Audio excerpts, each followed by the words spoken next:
Hey everyone, welcome back to the channel. Today we are exploring one of Georgia's most picturesque towns, Sainagi.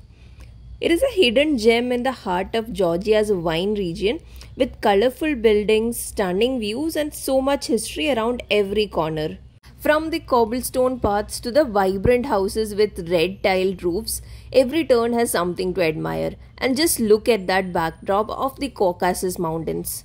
Alright, now let's head to one of Sainagi's most iconic spots, the Sainagi Fortress. The origins of Sainagi Fortress date back to ancient times, with the current structure believed to have been built in the 18th century. Fortress was constructed by King Erekle II of Kingdom of Kakheti as part of efforts to strengthen the region's defense against external threats, particularly from the neighboring Persia and Ottoman Empire forces.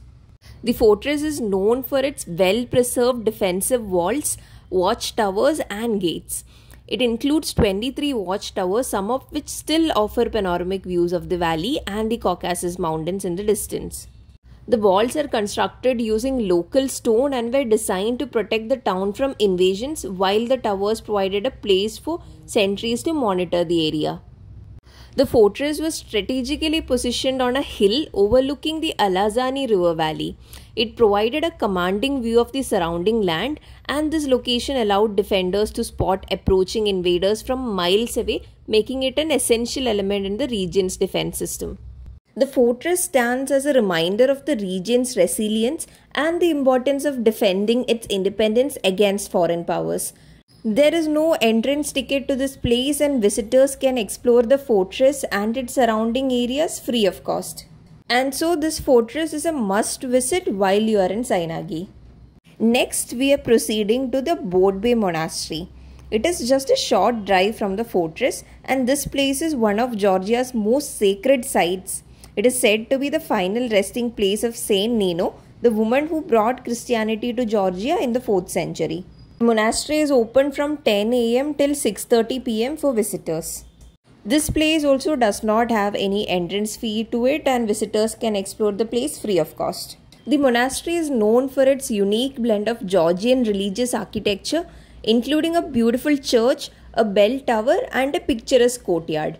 The site's natural beauty combined with the architectural elegance of the buildings adds to its allure. Visitors often remark on the peaceful, almost otherworldly atmosphere of the monastery, making it not only a religious landmark but also an aesthetic treasure. Historically speaking, Bodbe Monastery was not just a religious site but also a center of learning and culture. It is believed to have housed a theological school during medieval times where monks studied religious texts and other forms of knowledge. This played a vital role in preserving Christian teachings and Georgian culture during a time when the country faced external invasions and threats. Bodbe Monastery is famous for being the burial site of Saint Nino. Saint Nino was a Christian missionary from Cappadocia who is revered as a saint in both the Georgian Orthodox Church and other Christian denominations. According to the tradition, Saint Nino converted the Georgian king Mirian III and Queen Nana, leading to the widespread adoption of Christianity in Georgia. Her tomb at Bodbe is considered a sacred site, attracting pilgrims from across Georgia and beyond. Some renovation work was happening while we visited the monastery, and over the centuries the monastery has underwent numerous expansions and renovations, making it a symbol of Georgia's enduring Christian heritage. As you can see, the surroundings of Bodbe Monastery is very peaceful, and it is often considered to be a perfect place for reflection. If you take a short walk down to the garden, you will find a beautiful view over the valley, again perfect for some quiet time to appreciate Georgia's spiritual heritage. Well, those were 2 beautiful days we spent in Sainagi, and now it is time to go back to Tbilisi and subsequently to India. Before we call it a day, there is one more thing I want to show you that's a must do when you are in the capital city of Tbilisi. We are here at the famous Abanotubani district, known for its ancient sulfur baths. Just soaking in these mineral-rich waters is incredibly soothing. It's a perfect way to unwind after a day of sightseeing. Whether you are here for relaxation or for the therapeutic benefits, the sulfur baths have been a tradition in Tbilisi for centuries, and I can definitely see why. So there are 2 options available. One, you can opt for a community sulfur bath with other visitors, or if you are a group yourself, you can opt for your private sulfur bath. We opted for the private sulfur bath and it costed us 300 Georgian lari, which is around 10,000 rupees. It sure is an expensive affair, but it felt like an experience worth trying. These baths are a key part of Tbilisi's culture and history. The sulfur-rich water is said to have incredible health benefits like improving skin conditions, relieving muscle tension, and detoxifying the body. You can also opt for a scrub on top of the sulfur bath. The bath also comes with shower facilities and changing rooms. Ensure you pack your swimsuits if you are planning to indulge in a sulfur bath. After that much needed relaxation, it is time to do a little shopping. You must have seen in my previous videos how I have been postponing all the shopping for the last day. So I felt Tbilisi is a better place to do shopping because they offer a lot of variety of items and cheap prices compared to some of the other regions.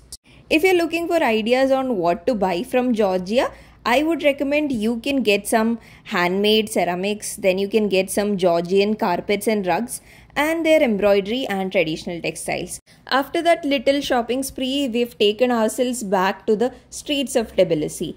So there will be a lot of pubs, massage parlors, etc. in this place. Because we took a sulfur bath, we were not interested in a massage. But if you're looking for a good massage, you can find places. But make sure you're going to a reputed place and not a shady one.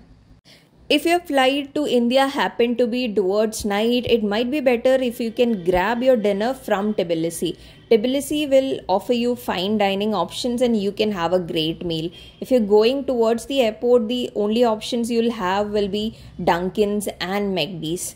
We wanted to experience the Georgian wine once again before we leave, so we decided to have a toast on our own with a feast and good wine. So now we are headed to our last ever destination in Georgia to do some more shopping before we leave. If you're looking for everything from international brands to local Georgian souvenirs, East Point Mall will be the place to be. They've got everything you could want here, from fashion to gadgets, and of course plenty of beautiful handcrafted Georgian goods.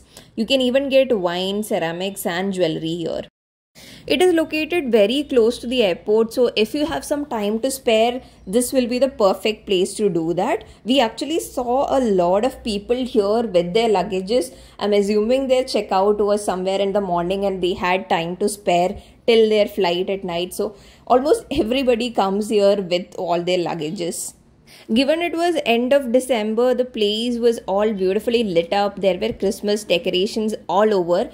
And the best thing was that there were a lot of year-end sales ongoing. So you would see 50% off and upwards boards located in most of the places. They had many high-end fashion brands which are not available in India. So this would be the perfect time to buy all those things that are not available in India. If you did not have enough time to have dinner from Tbilisi city, East Point Mall is where you can get your food. So on the top floor there is a food court, and adjacent to the food court there are some rides and there is also an IMAX. So the top floor is almost food and entertainment section in this mall. So this is the fun zone that I was talking about. So there are a lot of rides fit for both kids as well as adults. So if you have more time to kill, you can as well try some of these rides. A fair warning is that if you're coming here on weekends, there are going to be more people and the billing queues are going to be rather lengthy. So plan accordingly so you don't miss your flight and can reach the airport on time. Okay, finally it's time to head back to India. That was a beautiful 1 week we spent in Georgia. I've uploaded detailed itineraries of every single day that we spent in Georgia. So do check that out on my channel.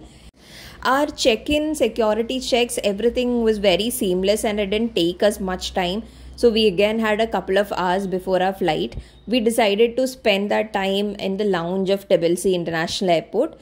It was a rather spacious lounge. They had food, they had alcohol, and overall it was a peaceful atmosphere. That is a wrap on our Georgian adventure, and Georgia has truly won me over. If you ever get a chance, don't miss out a chance to visit Georgia. If you've enjoyed this video, do drop a like, and if you have any questions, drop them in the comments. Like always, don't forget to subscribe to Mrs. Explorer for more travel content. Until then, bye.